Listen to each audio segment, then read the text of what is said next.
구찌 임팩트 어워드를 수상을 하셨어요. 박수 한번 쳐드릴까요? 네.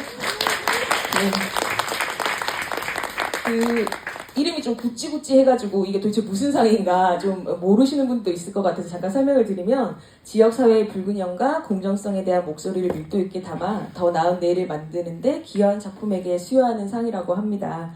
그 감독님 이번에 수상 소감 혹시 한번 좀 부탁드려도 될까요? 어떠셨는지? 소감이요? 네. 감사했습니다. 감사했나요? 네. 네, 감독님, 네. 제가 이 영상을 인터넷에 돌아다니고 혹시 보셨는지 모르겠는데, 그, 호명되고 나서 그 대표님하고, 안보영 대표님하고 서로 나가라고, 막 이렇게, 서로 이렇게 막 이렇게 하다가 나중에 거의 그 진행 요원이 감독님을 보쌈하듯이 무대에 모시고 가는 장면이 있어요. 그래서 되게, 이 두 분의 약간 성령을 좀 볼 수 있는 장면이기도 했는데, 제가 사전에 양해 말씀을 드리진 않았는데, 혹시 여기 지금 영화 같이 만드신 대표님, PD님도 같이 계신데 간단하게 인사 한마디 하시겠어요? 네, 제가 사전에 미리 말씀 안 드렸거든요. 안녕하세요. 영화 너와나 제작한 안보영입니다. 와주셔서 감사합니다. 감사합니다. 그 수상 소감 하시면서 그 대표님이 PD님께서 너와 나의 현장이 참 이상하고 특이했다라는 말씀을 하셨어요. 그래서 제가 그게 너무너무 궁금했는데 시간 관계상 뭔가 좀 짧게 줄이시고 함께 참여했던 스태프들에게 감사의 인사를 표하시는 장면이 좀 인상이 났는데요. 어떻게 특이하고 좀 이렇게 다른 현장과 달랐다는 걸 감독님 입을 통해서 좀 듣고 싶은데 한번 현장에 대해서 한번 얘기를 해주실 수 있을까요? 뭐 특별한 건 아니고요. 스태프들 구성할 때 사전에 PD님이랑 이 스태프 구성을 어떻게 할지에 대해서 많이 얘기를 했었고, 그래서 이제 여성 비율이 꽤 높았었어요. 그래서 되게 현장에서 큰 소리 없이 되게 행복하게 찍었던 기억이 있어요. 그 감독님 되게 큰 소리 없이 행복하게 찍으셨다고 했는데 현장에서 감독님이 조금 뭐 컷 오케이 말고도 주로 이렇게 배우들한테 이제 표현하시는 단어들이 있으셨다고 제가 얘기를 들었거든요. 뷰티풀의 말 몇 분이 알고 계시네요. 네, 오케이. 그냥 제가 좋아서 배우들 연기 보고 그렇게 한 3가지 정도로 말씀을 드렸던 것 같아요. 네, 배우들이 아마 그 오케이 사인을 들었을 때 정말 큰 힘이 나지 않을까 생각이 듭니다. 그 오늘 처음 보시는 관객분들도 많으셔서 아마 이 질문을 먼저 좀 드려야 될 것 같은데 그 감독님께서 너와 나를 처음 기획하시게 된 그 시작에 대해서 한번 말씀 주시면 좋을 것 같습니다. 네. 굉장히 옛날 일처럼 느껴져서 제가 이 영화 이거에 대해서 얘기하는 것도 되게 오랜만이고 그래서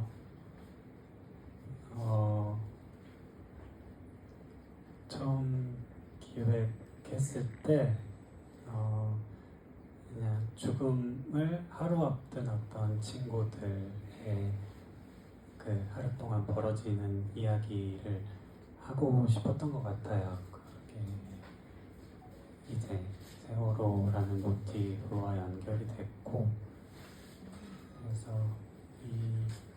엄청 평범한 하루를 이 죽음을 하루 앞에 둔 상태에서 바라보고 싶다가 첫 번째였던 것 같습니다.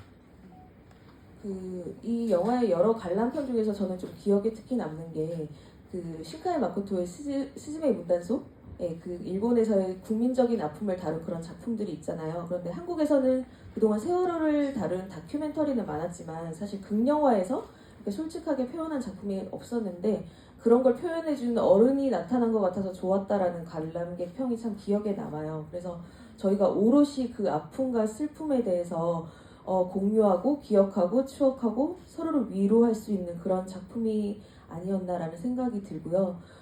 세월호라는 소재를 또 가져오게 되면서 감독님 스스로도 여러모로 이렇게 수위 조절이라든지 어떤 식으로 표현할지에 대해서 고민이 좀 많으셨을 것 같아요. 어떠신가요? 네, 일단 이 세월호라는 사건을 직접적으로 호명하면 안 될 것 같아서 계속해서 애둘러 말하는 방식을 취했던 것 같고요. 이거를 시나리오를 쓰고 편집을 작업을 하고 후반 작업하는 과정 내내 이제 이 수위를 조절하는 것에 좀 많이 신경을 썼었어요.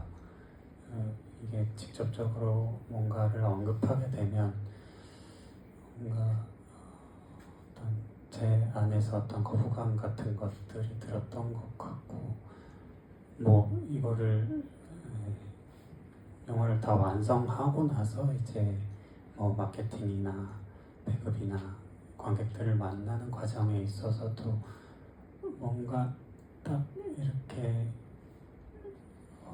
뭐라 그래야 되죠?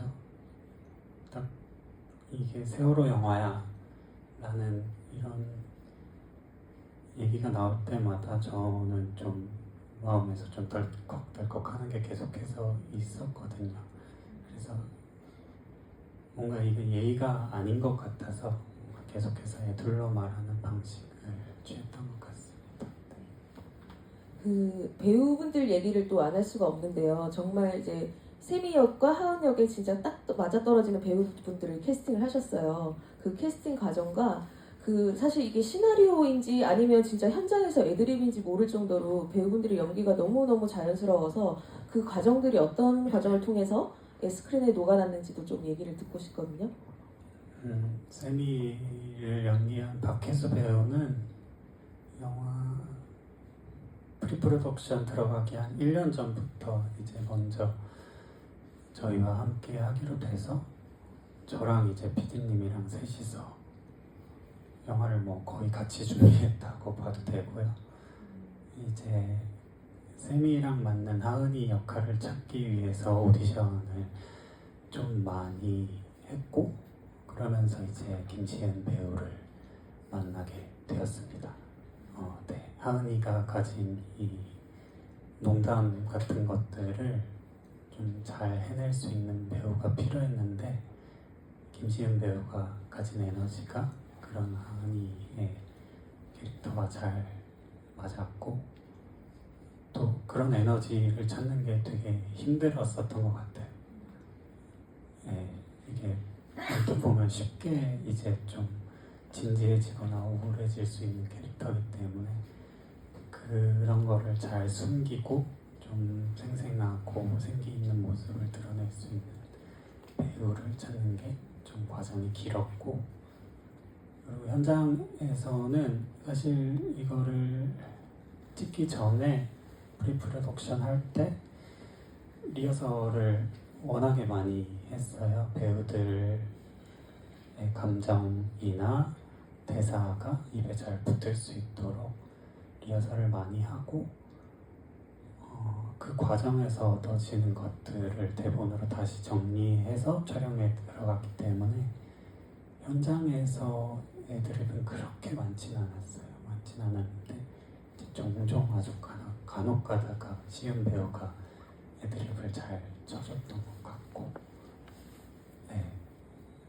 그래서 뭔가 현장에서 막 예상 외에 엄청 커다란 일들이 벌어지진 않았고, 특히나 밤장류는 리허설도 안 하고 그냥 거의 대본대로만 갔었던 것 같습니다. 저는 그 처음 이거 봤을 때 되게 좀 의아했던 부분이 감독님이 그 소녀가 아닌데 어떻게 이런 소녀의 감성을 잘 표현을 했을까 정말 궁금했거든요. 근데 오늘 좀 만나보니까 좀 알 것도 같아요. 감독님 마음속에 소녀가 있는 것 같은데, 감독님이 스스로 생각하실 때는 세미랑 하은이 중에 좀 어떤 캐릭터에 좀 더 본인이 좀 가깝다고 생각하시나요? 보통은 많이들 투영을 하시잖아요.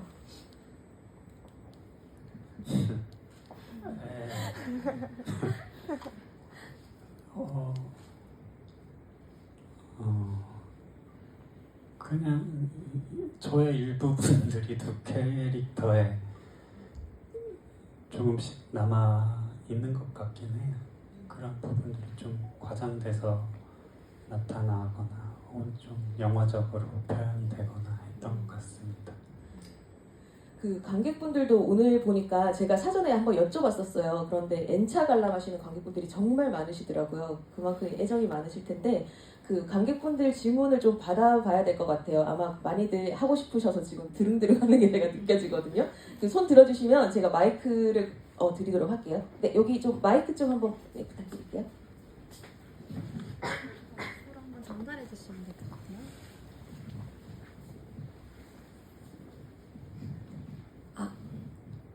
먼저 좋은 영화 만들어주셔서 정말 감사드린다는 말씀을 드리고 싶고요. 그 수상소감 얘기가 나와서 수상소감에 대해서 이제 제가 좋았던 거를 말씀드리자면 이제 하셨던 말씀 중에 봄이 오는 것만으로도 마음이 아파오는 사람이 있다는 거를 기억해 주시면 좋겠다는 그런 말이 영화만큼이나 감동을 받을 수 있었습니다. 이제 영화의 의미나 해석 관련 이제 질문을 드리게 되면은 이전 지미에서 했던 질문이랑 겹칠 것 같아서 좀 새로운 질문을 좀 드리자면은 세미가 운동장에서 하은이랑 싸우고 나서 이제 홀로 굴다리를 지나가는데 그 열차 외관 모습을 보면은 4호선이긴 하거든요. 근데 이제 안산 어디서 촬영한 건지 궁금했었습니다. 그게 아마 안산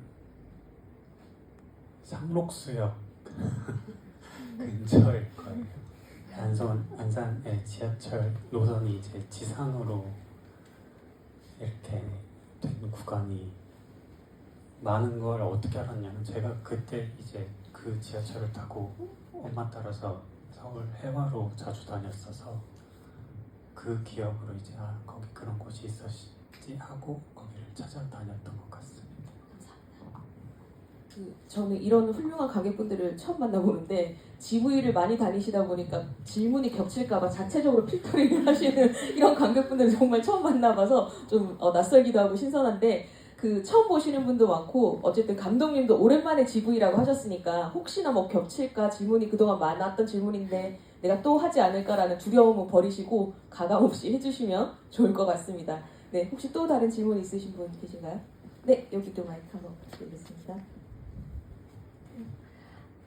저는 그 어떤 인터뷰에서 감독님이 이 영화를 만들었을 때 약간 계기가 됐던 일이 세월호 이제 유가족분들은 아니고 이제 생존자분이 꿈속에서라도 만나고 싶다라는 말을 듣고서 이런 내용을 떠올렸다고 하셨었는데 혹시 감독님은 그런 이야기를 들었을 때 약간 뭐 일기에 적으시는 건지 평소에 약간 기록을 어떤 식으로 하시는지 궁금합니다.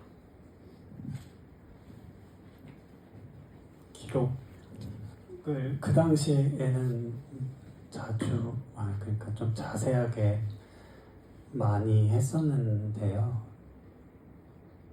근데 그 일기를 다시 들춰보지 않는 이상 다 까먹게 되더라고요. 어쨌든 다 까먹게 되는데 몇몇 기억들은 저를 그러니까 잡아 끄는 거죠.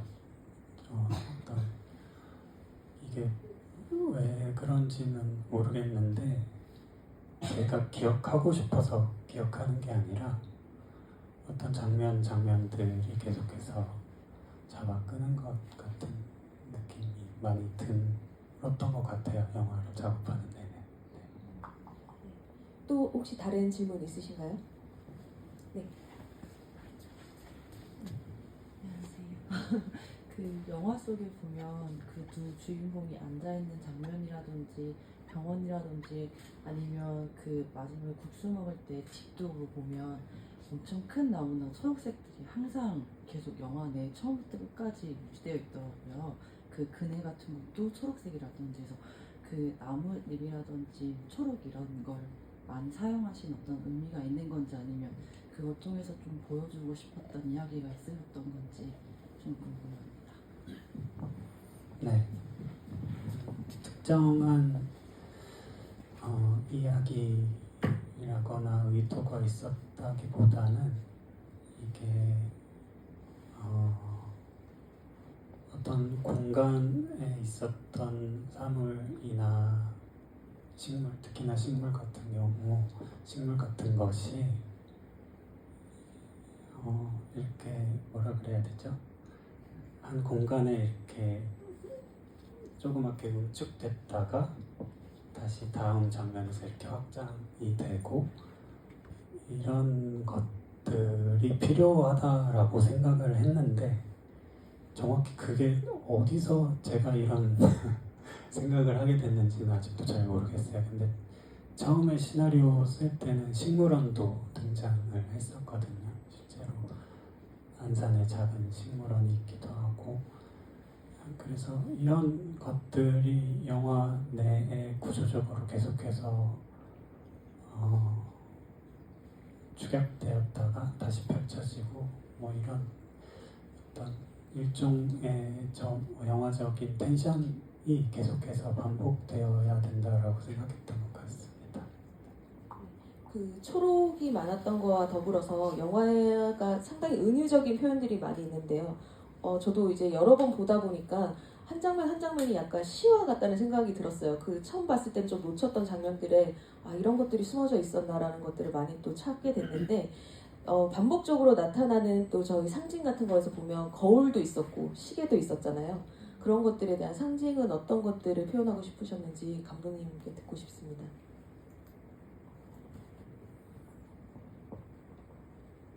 이게 어떤 딱 의미가 있는 건 아니고요. 사실 시나리오를 초기에 쓸 때쯤에 저한테 이제 좀 세게 남아있던 작품들이 이제 모란디라는 화가의 정물화였는데,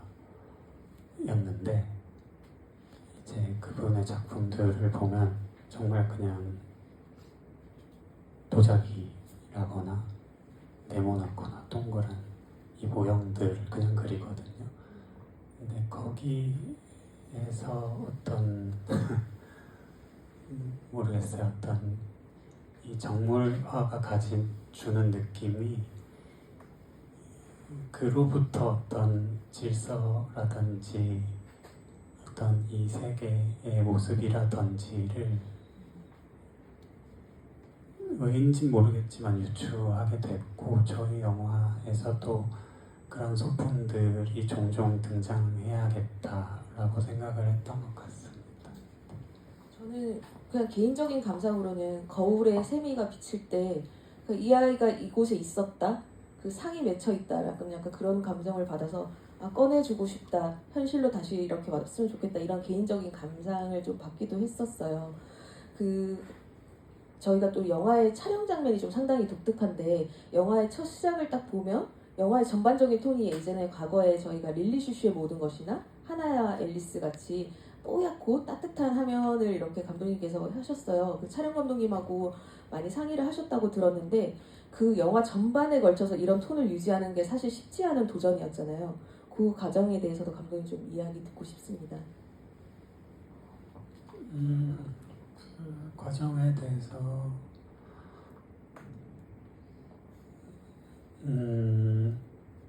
일단 영화 전체가 꿈처럼 보이길 원했었는데, 이제 철감님이랑 얘기하는 과정에서 이런 게 촬영하면 어떨까라는 얘기가 나왔고, 사실 정말 많은 부분에 있어서 그냥 저희가 하고 싶은 대로 했거든요.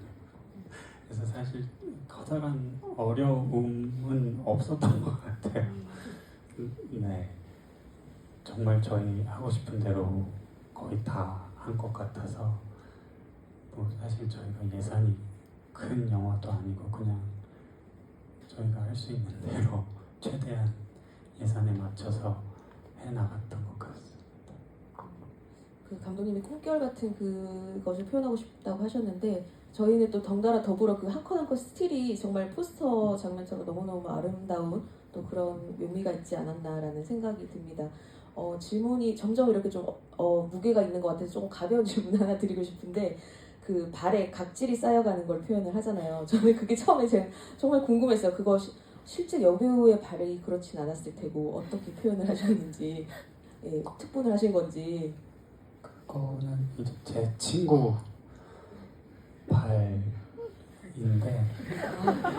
실제 김시은 배우 발은 아니고요. 사실 근데 실제로는 그것보다 이제 그 색보정 과정에서 이 샤픈을 최대로 높여가지고 그 부분만 이렇게 마스킹을 해서 샤픈을 최대로 높였죠. 그 각질을 통해서 감독님이 보여주고 싶으셨던 게 혹시 무엇인지 여쭤봐도 될까요? 되게 부끄럽네요. 근데 영화가 너무 옛날 영화 같아가지고 제가 느끼기에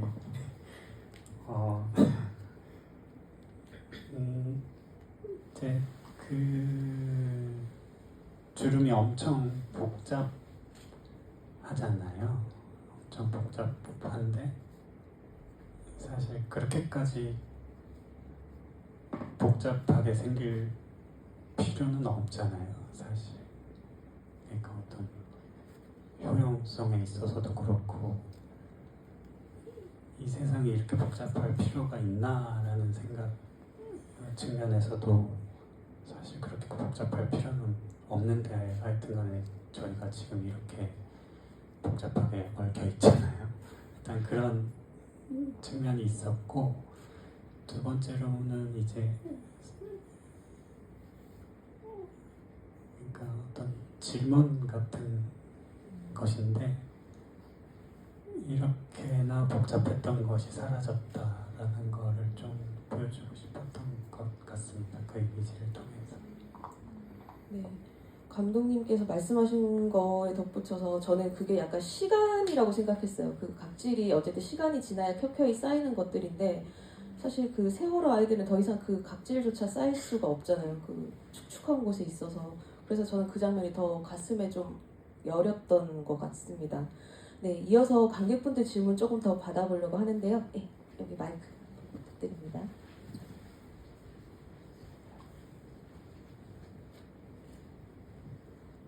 영화 너무 잘 봤습니다. 저는 이 영화가 어떤 장면에서 어떻게 끝날까를 계속 고민하면서 영화를 따라가게 되는데, 지금의 엔딩 장면을 정하시기까지 어떤 고민이 있으셨는지 공유해 주시면 감사하겠습니다.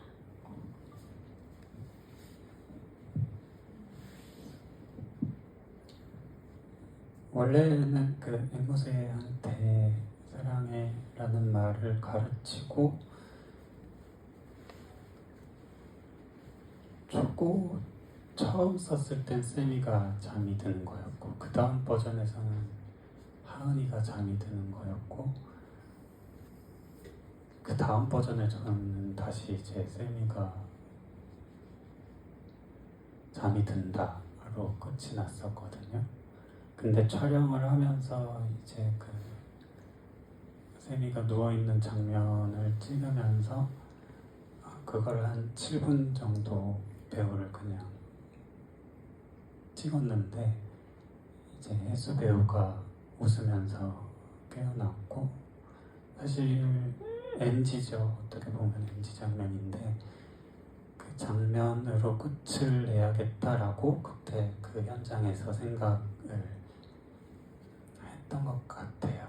했던 것 같고, 근데 그 장면을 배치하고 나서 후반 작업을 할 때 그 모습이 일단은 특정한 공간, 그러니까 공간성이나 이런 거를 드러내지 않기 위해서 이제 믹싱 과정에서 어떤 앰비언스라든지 이런 거를 다 없앴고요. 그러니까 리버브, 좀 울리는 소리도 다 매트하게 없앴고, 이제 그때 저때 나오는 목소리가 이제 출연했던 배우들 전부 다 불러서 했던 거고, 사실 우리가 보고 있는 세미 얼굴이 이 영화에서 쌓아온 논리대로라면 쌤이 특정한 개인으로 보이지 않을 수도 있겠다라고 생각을 했었던 것 같습니다. 그래서 좀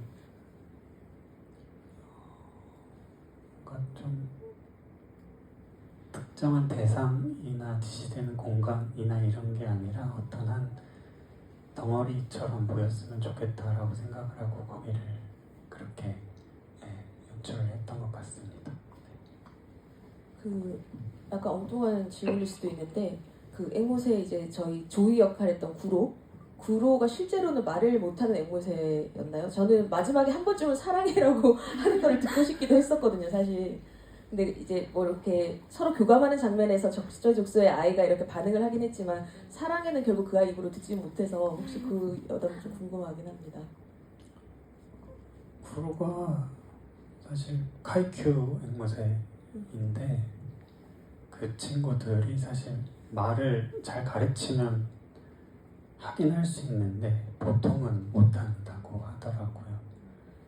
근데 이제 제가 시나리오를 쓸 적에 우연히 이제 놀이터에서 그 카이큐 앵무새를 데리고 나온 고등학생 친구들을 본 적이 있었어서 그게 기억에 남아서 이제 특별히 이제 섭외를 할 때 카이큐 앵무새로 해달라고 했었던 것 같습니다.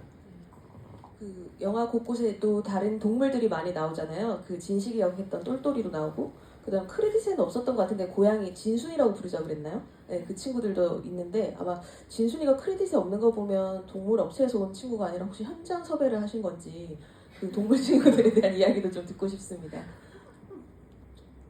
그 고양이는 그 하은이 지금 영화에서 편집된 장면인데 버스 정류장에서 혼자 하은이가 버스를 기다리는 장면을 찍었어야 됐었는데 구름이 그때 너무 많았어가지고 이거를 쓸 수 없겠다 해가지고 잠깐 촬영을 중단시키고 대기를 하던 중에 그 옆에 이제 식당에 지나다니던 고양이가 있었고 하은이를 데리고 가서 그냥 즉석에서 그냥 찍은 장면이고 그냥 시은 씨가 다 그냥 알아서 했던 장면이었고 사실 저는 카메라를 보고 있지도 않았거든요. 그냥 철감님이랑 시은 씨가 가서 그걸 저는 찍어 달라고만 하고 그냥 찍힌 장면입니다. 네. 그 진식이가 연기를 진짜 참 기똥차게 하는데 나중에 진식이를 찾아가 보면 다른 이렇게 들깨들 같은 친구들 그 진식이랑 비슷한 모습을 한 친구들이 목줄이 있는 친구도 있고 없는 친구도 있는데 그 아이들이 모여서 또아리를 틀고 이렇게 서로의 체온에 의지하고 있는 장면이 있어요. 그 장면은 어떤 걸 감독님께서 좀 표현하고 싶으셨던 건지도 궁금합니다. 원래는 그냥 개 한 마리를 찾는 설정이었는데 시나리오를 쓰면서 이제 프로덕션을 하면서 그 권도연 작가님이라는 사진 작가님의 그 북한산 들개들에 대한 사진과 기사들을 봤어요. 그걸 보면서 이제 좀 개들이 집단적으로 몰려다니는 이미지를 상상을 했고 근데 이게 여건상 저희가 모두 훈련된 개들을 섭외할 수도 없고 그랬기 때문에 이 아이들을 좀 어떤 공간에 몰아 넣어야 됐고 목줄 같은 경우에도 사실은 얘네들이 그 진식이도 달아날 수 있는 가능성이 있기 때문에 사실 그림상으로는 이걸 목줄을 푸는 게 맞는데 그렇게까지 막 이 위험을 감수하면서 영화를 찍고 싶지 않았어서 그냥 어떤 부분들은 그냥 시원하게 포기를 했고 일단 그 컨테이너 안에 있는 개들을 처음 떠올렸을 때 그 씬 전체가 이제 하은이는 이 철조망 때문에 다가가지 못하잖아요. 그리고 쌤이는 그 안을 볼 수 있고 그냥 일종의 어떤 좀 다른 세계처럼 느껴졌으면 좋겠다라고 생각했었던 것 같아요. 산 사람은 다가갈 수 없고 볼 수 없는 어떤 것처럼. 네. 그래서 아이들이 되게 안타까워하는데도 결국 그 안으로 들어가지 않았던 게 아마 감독님이 그런 걸 좀 의도하셨던 게 아닌가 싶습니다. 또 다른 질문 한번 받아볼게요. 네, 저 뒤에 계신 분 먼저 한번. 그 세미의 태몽이 우주에서 하나뿐인 빨간 수박인데 혹시 그 세미와 연관성이 있는 건지 아니면 그냥 여러 과일 중에 하나인 건지 궁금합니다.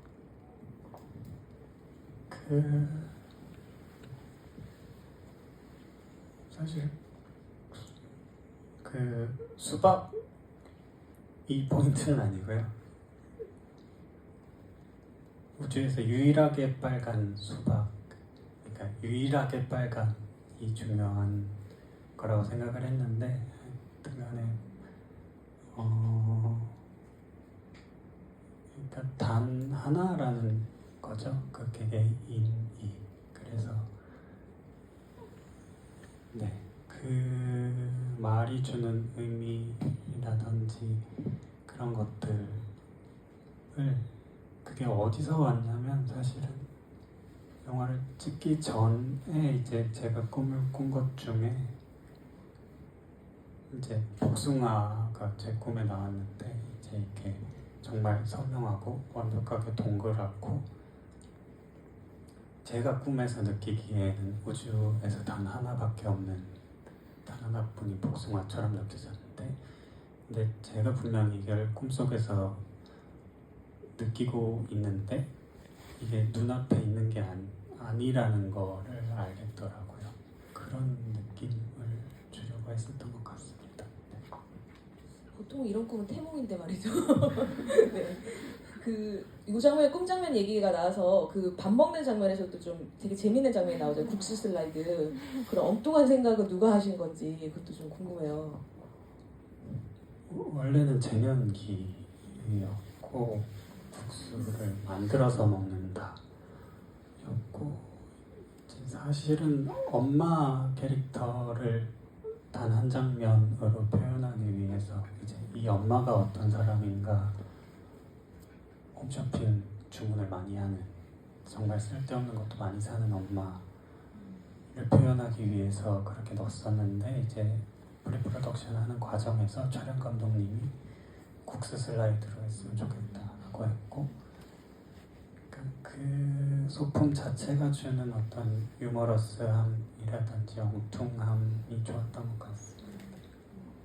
그 옛날 짱구는 못 말려 같은데 보면 나오는 그런 장면 같아서 저도 되게 재밌게 봤고 그 더 가족의 그런 끈끈한 모습, 그 알코올한 모습을 볼 수 있어서 좀 더 재밌었던 장면이 아닌가 싶습니다. 아까 여기 또 질문하시려던 분이 계셨는데 네. 마이크 여기 두 번째 계신 분.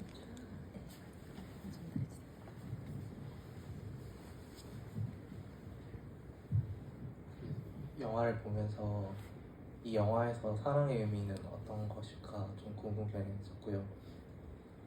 예전 GV 영상에서 가장 좀 인상적이었던 것이 감독님께서 이 영화 만드시면서 어떤 관념의 경계를 지고 싶다라는 말씀하셨던 것이 좀 인상적이었는데 어떤 이런 사랑이라는 의미가 상실과 죽음이라는 관념의 경계를 지우는 것과 연관이 있는지 궁금합니다.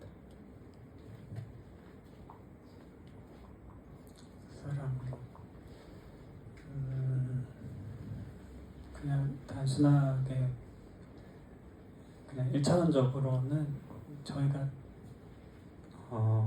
일반적으로 생각하는 그런 연애의 감정이랄지 이런 사랑은 아닌 것 같아요. 그러니까 초반에 세미는 일종의 그런 느낌이었을지는 몰라도 후반에 뭔가 하은이가 우는 모습을 보고 꿈을 떠올리게 되고 했을 때는 좀 다른 의미의 사랑을 아주 잠시 깨달았던 것 같고 보통 사랑이라고 하면 떠올리는 것들이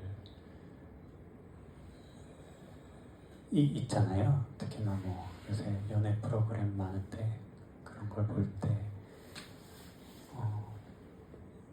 말하는 사랑은 아닌 것 같고요. 그런 의미에서 이제 저희가 갖고 있는 어떤 고정관념들을 좀 헤집어 놓고 싶었어요. 뭐 네, 동성 간의 사랑이라든지 아니면 뭐 그냥 흔히들 말하잖아요. 너는 남자친구가 여사친이 많으면 어떨 것 같아 이럴 때 네, 전 좀 웃기거든요 그런 말들이. 네, 그냥 네, 그런 것들이랄지 아니면 꿈과 현실의 경계라든지 하는 것들 저희가 정말 철석같이 믿고 있는 것들을 좀 흔들어 놓고 싶었던 것 같습니다. 고등학생 때가 보면 진짜 친구가 세상의 전부일 때잖아요. 저도 그랬던 기억이 있고 그래서 약간 더 복잡한 사랑의 감정을 좀 느낄 수 있지 않았나 싶었고요. 감독님께서 갑자기 연애 프로 얘기를 하셨는데 문득 궁금해졌네요. 나는 솔로 되게 열심히 보신다고 그 얘기를 제가 어디선가 봤는데 요즘도 즐겨 보시나요? 한참 재밌게 보다가 이제 좀 너무 자극적이고 한계치를 넘은 것 같아서 요새 좀 멀리 하고 있습니다. 그러시군요. 네. 네. 또 다른 질문 한번 받아보겠습니다. 여기 앞에 핑크색 옷 입으신 분 먼저 한번 질문 받아볼게요. 안녕하세요. 저 일단 스토리 관련해서 궁금한 게 있어서 질문 드리고 싶은데 제가 생각하기에는 하은이는 세미에 대한 마음을 조금 일찍 깨달았다고 생각이 드는데 세미 같은 경우는 하은이한테 남긴 편지나 그런 데서 보면 이 마음이 뭔지 모르겠다는 식으로 그런 장면들이 있었는데 세미가 하은이에 대한 사랑이 우정이 아닌 사랑이라고 확신하게 된 계기 이런 게 있을까요? 사건? 계기요. 시나리오 쓸 때 이들의 전사를 제가 생각을 해야 되나 말아야 되나 좀 생각을 해봤는데 잘 안 떠오르더라고요. 그냥 첫눈에 반한 게 아닐까 싶어요. 네, 그냥 처음부터 딱 봤을 때부터 마음에 들었을 것 같습니다. 봤을 때부터 너는 나의 혼밥하다라고 이렇게 질문을 한 거였군요. 네, 그 다음 질문도 한번 받아볼게요. 뒤에 계신. 제가 너와 나를 볼 때 가장 중요하게 생각했던 것은 연결감이었는데요. 비단 너와 나 사이의 연결감뿐만 아니라 어떤 서로 다른 시공간에서 반복되는 사건들 사이의 연결감을 느꼈던 것 같아요. 그리고 이걸 정확하게 관통하는 문장이 한강 작가님이 말씀하신 어째서 이 세상은 이렇게 아름다움과 동시에 이토록 폭력적인가라는 문장이었어요. 그 문장이 저에게는 되게 수수께끼, 풀 수 없는 수수께끼처럼 느껴져서 굉장히 어렵고 자주 들여다보기 어렵게 하는데 감독님께서는 어쨌든 이야기를 하는 사람으로서 이 들여다보는 과정을 거치셔야 하고 그게 되게 진난하실 텐데 어떤 마음가짐이나 어떤 삶의 태도를 견지하시면서 이렇게 과정을 거치시는지 또는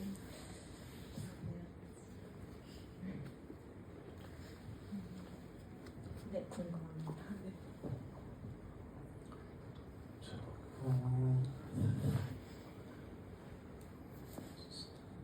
너와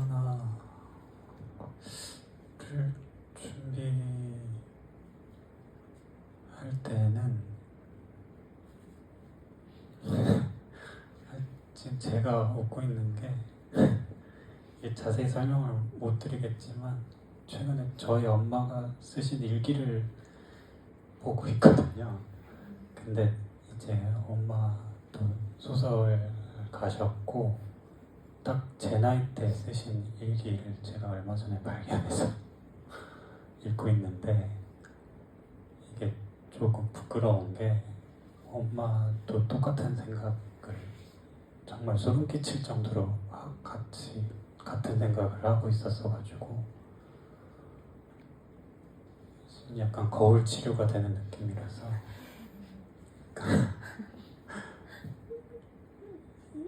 이 영화를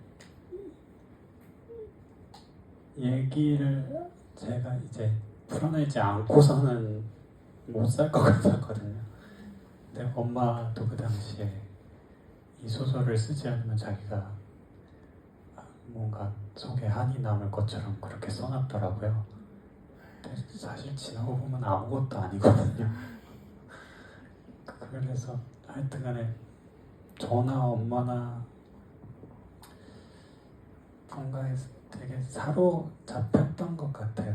이 살아온 과정이나 환경 속에서 사로잡혔고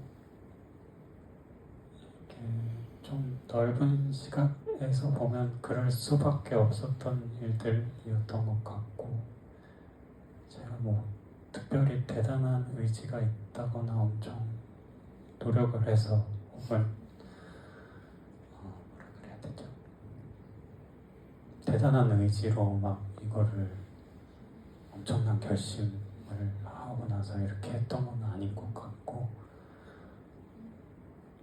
그냥 자연스럽게 어떤 환경들이 딱딱 맞았고 주변에 좋은 친구들이 있었고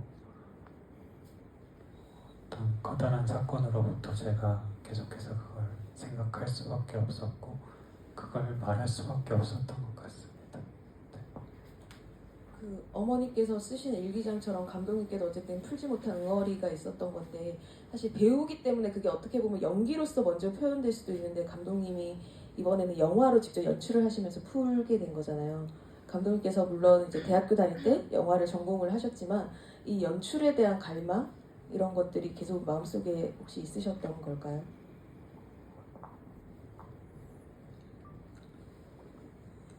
네. 이게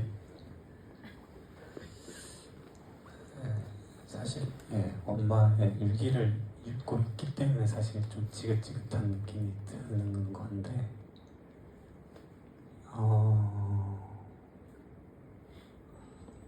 이게 뭔가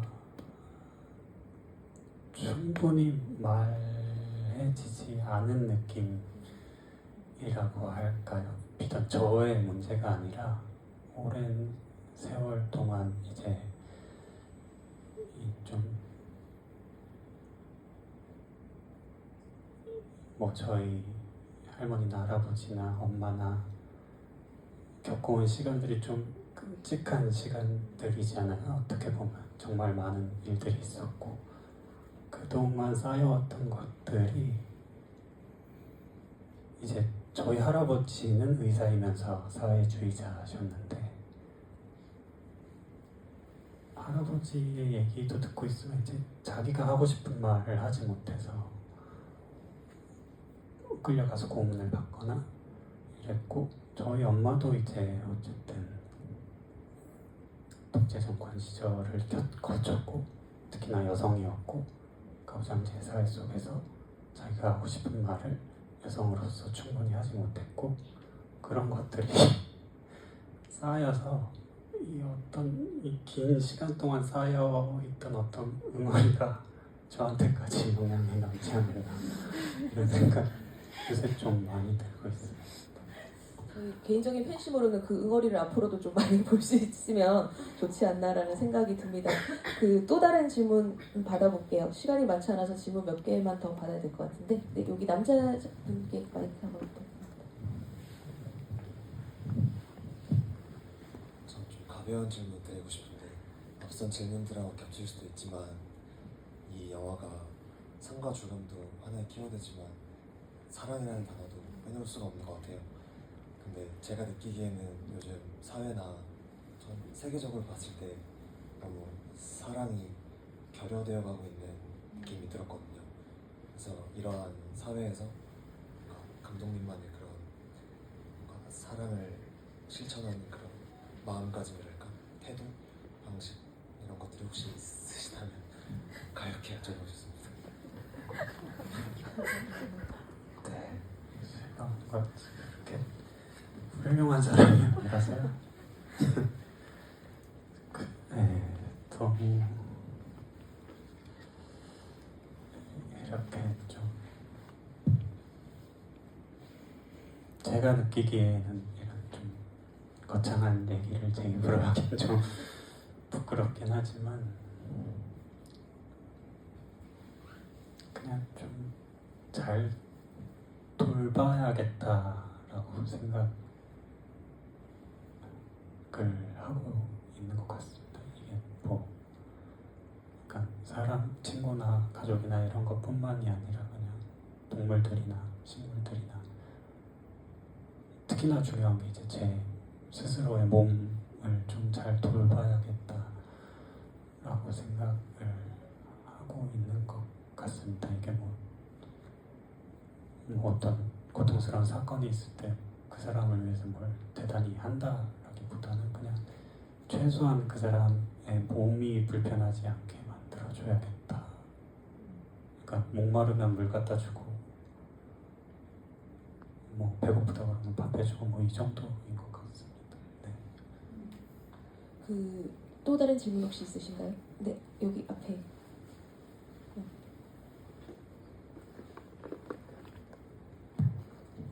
여기. 네.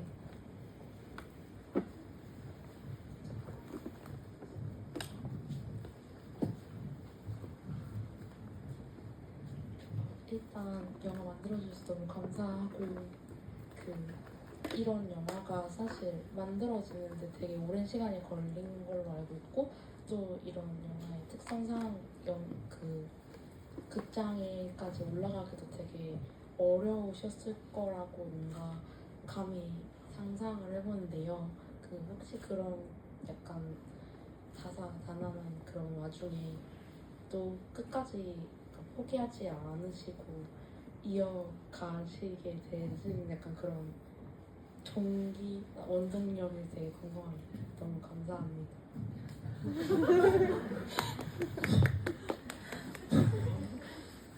네, 앞서 말했듯이 네, 제가 뭔가 포기를 안 한 게 아니라요. 그냥 주변에 좋은 사람들이 많았습니다. 많았고, 네, 그냥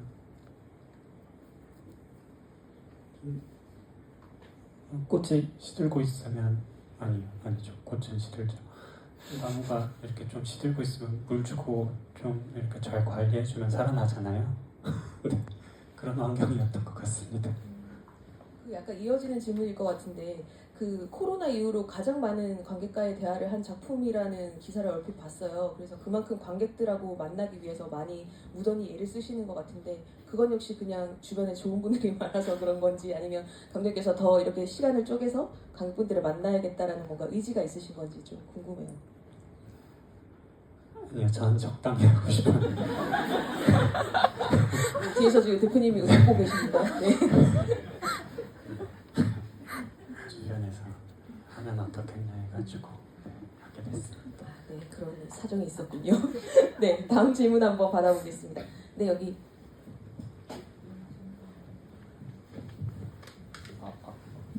좋은 영화 일단 만들어주셔서 너무 감사합니다.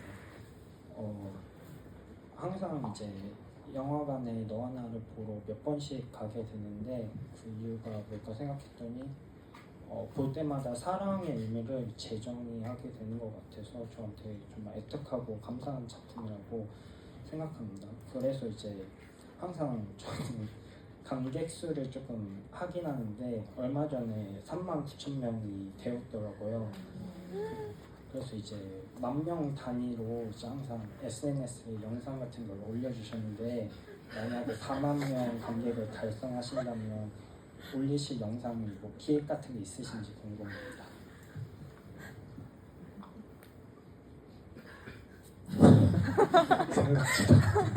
그거라도 하셔야 되는 거 아니에요? 꽁꽁 얼어붙은 한강에 고양이가 걸어다닙니다. 뭐 이런 거라도 하셔야 되는 거 아닙니까? 일단 저도 몰랐던 사실을 알려주셔서 감사합니다만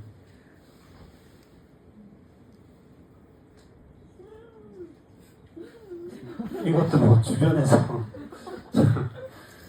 뭐 물을 주지 않으면 제가 뭔가를 다시 할까 모르겠어요. 네. 아마 대표님께서 알아서 중간에서 잘 연결해서 주시지 않을까 생각이 드네요. 그렇습니다. 네. 네, 이제 시간 관계에서 한두 질문만 더 받고 이제 마무리해야 될 것 같은데, 네. 어디로 가시나요? 네. 저 여기. 네. 저 우선 영화 너무 잘 봤고요. 그 영화에 제가 굉장한 팬이라 가지고 보면서 이제 샘이랑 하은이가 가지고 있는 그 앵무새 키링이 이제 너무 탐이 나서 혹시 그 앵무새 그 인형 어디서 이제 구할 수 있는지 여쭤보고 싶습니다. 그것도 이제 그 제작 단가가 엄청 비싸가지고 저희가 영세해서 이렇게 많이 해봐야 10개였나요 그때? 그쵸? 사실 제작을 많이 할 수가 없어서 저희가 못 만들었죠. 네, 그래서 PD님 어떻게 하죠?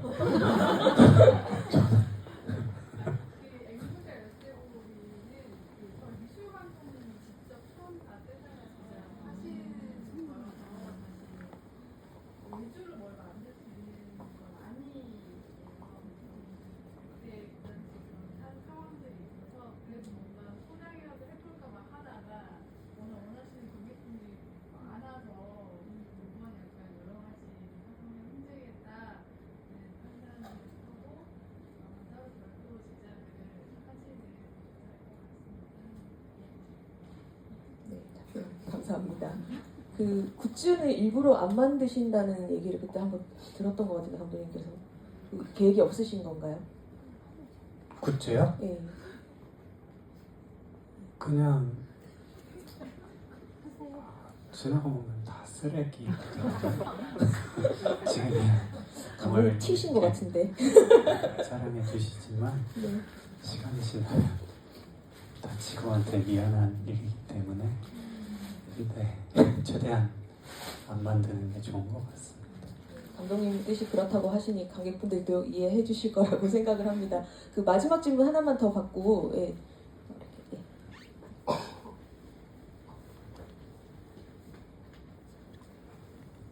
그 대사 중에 그 하은이랑 쌤이랑 이렇게 앉아 있는데 물컵이 앞에 있고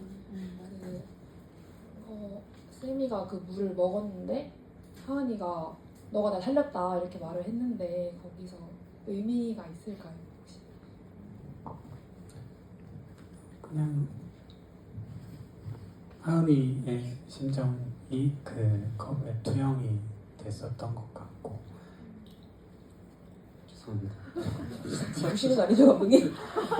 그러니까 하은이가 자기 속을 잘 표현을 안 하는데 그 장면에서 좀 자기의 지금 자기가 좀 이렇게 힘들다를 좀 표현을 했던 것 같아요. 그 행동들을 통해서. 네.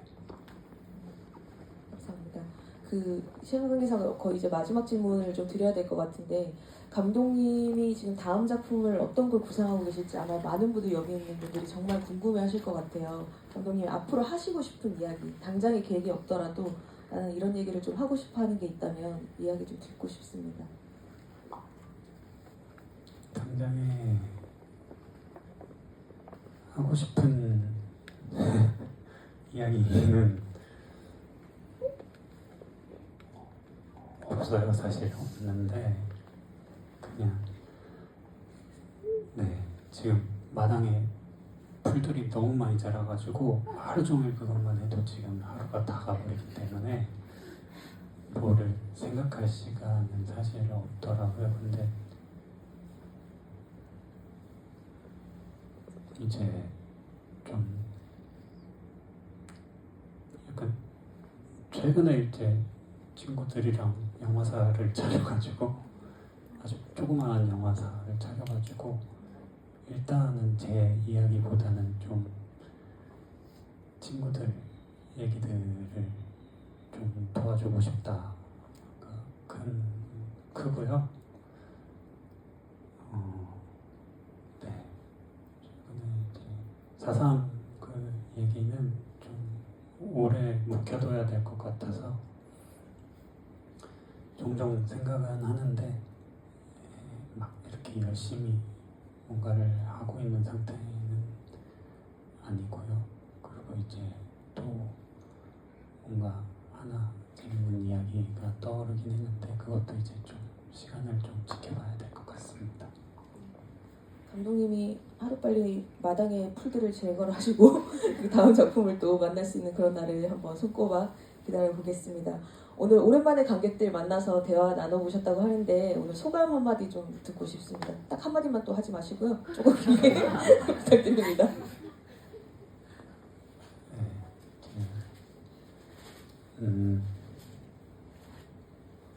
이렇게 좀 오늘 오랜만에 사람들 앞에 나와서 말을 하게 돼서 많이 보신 분들은 아시겠지만 많이 긴장을 해가지고 오늘 말씀을 제대로 못 드린 것 같아서 일단 죄송하고요. 얼마 전에 이제 좀 되게 감사한 글을 받았는데 그 신영철 평론가님이 쓰신 너와 나 관련 글이 제가 표현하고 싶었던 것들을 너무 잘 봐주셔서 영화에 대해서 더 궁금하신 분들은 그걸 읽어보시면 좋을 것 같습니다. 네. 감사합니다. 찾아가는 서비스 직접 찾아서 한번 읽어보시는 걸 또 추천을 드리겠습니다. 네, 오늘 장시간 이렇게 같이 대화 나눠봤는데 다들 즐거우셨나요? 네, 감독님께서 많이 긴장하셨다고 하는데 저도 감독님처럼 말을 좀 천천히 하는 연습을 해볼까 봐요. 상당한 매력을 가지신 감독님이었습니다. 그 영화에 대해서 많은 여러 가지 감상을 가지고 있겠지만 저는 그 마지막에 두 분이 뽀뽀하는 장면, 쌤이랑 하은이가 뽀뽀할 때 다시 갔다가 다시 돌아오고 하잖아요. 저대로 안 가고 다시 또 왔으면 좋겠어. 너무 아쉬워. 사랑이라고 말해야 되는데 그런 아쉬움이 많이 남아서 그 장면 참 인상이 남는데 지금 오늘 함께 하시는 여러분들도 그 아낌없이 하고 싶은 사랑의 표현들 많이 하시고 그랬으면 좋겠습니다. 오늘 함께 해주셔서 감사합니다. 이상 인사를 마치겠습니다. 감사합니다. 조심히 돌아가세요.